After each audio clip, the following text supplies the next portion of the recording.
এতিয়া মুখ্যমন্ত্ৰী হিমন্ত বিশ্ব শৰ্মাই পদত্যাগ কৰিবনে? গৌৰৱ গগৈৰ ঘৈণীয়েক এলিজাবেথে এসময়ত আন্তঃৰাষ্ট্ৰীয় বেচৰকাৰী সংস্থা এটাৰ হৈ পাকিস্তানত কিছুদিন চাকৰি কৰিছিল। তাৰ বাবেই গৌৰৱ গগৈক পাকিস্তানী এজেণ্ট সজাবলৈ মুখ্যমন্ত্ৰী হিমন্ত বিশ্ব শৰ্মা উঠি পৰি লাগিছিল। সকলোৱে কৈছিল গৌৰৱ গগৈ যদি সঁচাকৈ পাকিস্তানৰ এজেণ্ট তেনেহ'লে এইবোৰ হুলস্থুল কৰি থকাৰ সলনি তেওঁৰ বিৰুদ্ধে ব্যৱস্থা নলয় কিয়? তেতিয়া হিমন্ত বিশ্ব চৰকাৰে এটা SIT গঠন কৰিছিল।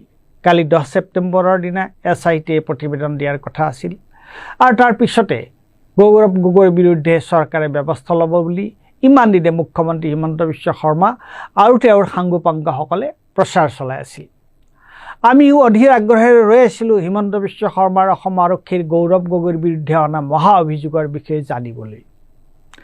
কালি এসময়ত কোৱা হ'ল যে সন্ধিয়া 6 বজাৰ পিছতহে SIT ৰিপৰ্ট দিয়া হ'ব মুখ্যমন্ত্ৰীক। আমিও ভাবিলোঁ ইমান মাহ ৰৈছোঁ যিহেতু আৰু কেইঘণ্টামান সময় নৰওঁ কিয়। গতিকে কালি 6 বজাৰ আগলৈকে মই এই বিষয়ে একো নোকোৱাৰ সিদ্ধান্ত লৈছিলোঁ। কিন্তু ইতিমধ্যে মুখ্যমন্ত্ৰীৰ কথাৰ সুৰ সলনি হ'বলৈ ধৰিলে। হিমন্ত বিশ্ব শৰ্মাই কালি কি কৈছিল শুনকচোন। ভাবিছে যে প্ৰতিবেদন দিব, মই এখন সাংবাদিক মাল কৰি এখন চিনেমা কৰিম, আপোনালোকে ৰাতি টিভিত ডিবেট কৰিব, টক শ্ব' পাতিব।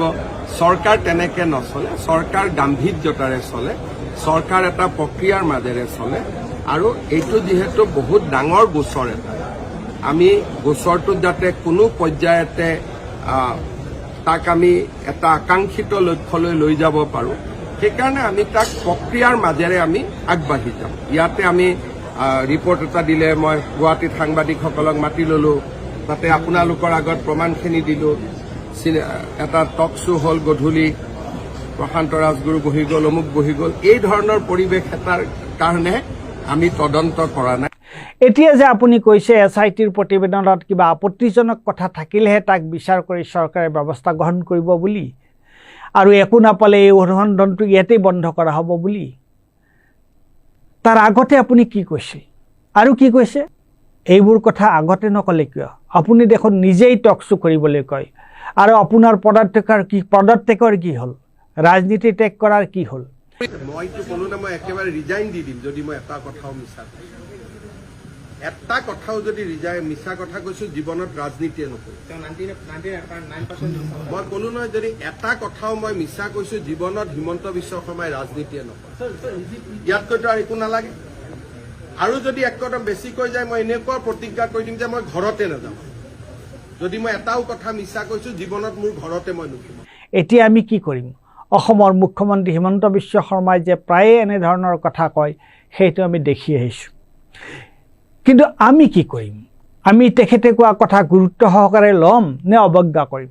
হিমন্ত বিশ্ব শৰ্মা যদি অসমৰ মুখ্যমন্ত্ৰী নহ'লহেঁতেন আমি তেওঁৰ কথা অৱজ্ঞা কৰিলোহেঁতেন, তাত কোনো গুৰুত্ব নিদিলোহেঁতেন। কিন্তু তেওঁ হ'ল অসমৰ মুখ্যমন্ত্ৰী। হয়, তেওঁৰ মতামতৰ লগত যদি অসম চৰকাৰৰ প্ৰশাসন যন্ত্ৰৰ কোনো সম্পৰ্ক নাথাকিলহেঁতেন আমি তাত কোনো গুৰুত্ব নিদিলোহেঁতেন। কিন্তু তেওঁৰ মতামত কেৱল ব্যক্তিগত মতামত নহয়, তাৰ লগত চৰকাৰৰ সম্পৰ্ক আছে, তাৰ লগত চৰকাৰী টকা পইচা আৰু চৰকাৰী কৰ্মচাৰীৰ সময় খৰচৰ কথা আছে, য'ত আমাৰ সকলোৰে এটা অংশ আছে। চৰকাৰখন চলাইছে হিমন্ত বিশ্ব শৰ্মাই, কিন্তু চৰকাৰখন তেওঁৰ নিজৰ ব্যক্তিগত সম্পত্তি নহয়, তাত আমাৰ সকলোৰে এটা ভাগ আছে। গতিকে অসমৰ মুখ্যমন্ত্ৰী হিমন্ত বিশ্ব শৰ্মাই গৌৰৱ গগৈৰ বিৰুদ্ধে কৰা এই অপপ্ৰচাৰ সন্দৰ্ভত আমি কেনেদৰে প্ৰতিক্ৰিয়া প্ৰকাশ কৰিম? ভাৰতীয় জনতা পাৰ্টীৰ এটা চৰিত্ৰ হ'ল সঁচাক মিছা আৰু মিছাক সঁচা কৰা। তেওঁলোকে মিছা কথা ক'বলৈ, অপপ্ৰচাৰ চলাবলৈ এক বিন্দুও কুণ্ঠাবোধ নকৰে। আমাৰ সমস্যা হৈছে তেওঁলোকে দুনিয়াৰ মিছা কথাবোৰ ক'ব, দুনিয়াৰ অপপ্ৰচাৰ চলাব আৰু আমি সেই বিষয়ে প্ৰতিক্ৰিয়া প্ৰকাশ কৰি থাকিম। প্ৰতিক্ৰিয়া প্ৰকাশ নকৰিলেও তেওঁলোকে লাই পাই যাব। আৰু এটা কথা আমি লক্ষ্য কৰিছোঁ, তেওঁলোকে কি কৰে, তেওঁলোকৰ নেতা এজনে গোকাত মিছা কথা এটা কয়, তাৰপিছত তেওঁলোকৰ সমৰ্থকসকলে তাকে লৈ ৰাউচি জুৰে। যেতিয়া কথাটো মিছা বুলি প্ৰমাণিত হয় তেতিয়াও কিন্তু তেওঁলোকে তাক লৈ কোনো অনুশোচনা নকৰে, কেৱল কেইদিনমান তাপ মাৰি থাকে। ই আচলতে কি বুজায়? ই এইটোকে বুজায় যে তেওঁলোকৰ কোনো আত্মসন্মান আৰু আত্মমৰ্যাদা নাই। তেওঁলোকৰ নেতাবোৰৰ হাতৰ পুতলা মাথো। কিন্তু এনে অপপ্ৰচাৰ আৰু মিথ্যাচাৰৰ প্ৰতি স্বাধীন নাগৰিক এজনে কেনেদৰে প্ৰতিক্ৰিয়া প্ৰকাশ কৰা উচিত?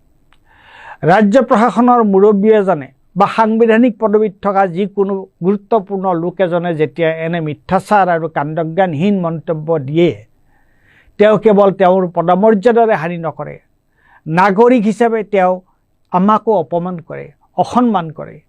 সেইকাৰণে আমি এনে মিথ্যাচাৰ আৰু অপপ্ৰচাৰৰ ৰাজহুৱাকৈ বিৰোধিতা কৰিব লাগে, তাৰ নিন্দা কৰিব লাগে। কংগ্ৰেছ বা বিৰোধী ৰাজনৈতিক দলবোৰে এই ক্ষেত্ৰত কি প্ৰতিক্ৰিয়া প্ৰকাশ কৰে সেইটো তেওঁলোকৰ নিজৰ কথা। কিন্তু আমি নাগৰিকসকলে এই ধৰণৰ অপপ্ৰচাৰ সহজভাৱে লোৱা অনুচিত। সাংবিধানিক পদবীত থকা লোকৰ এই আচৰণ অৱশ্যেই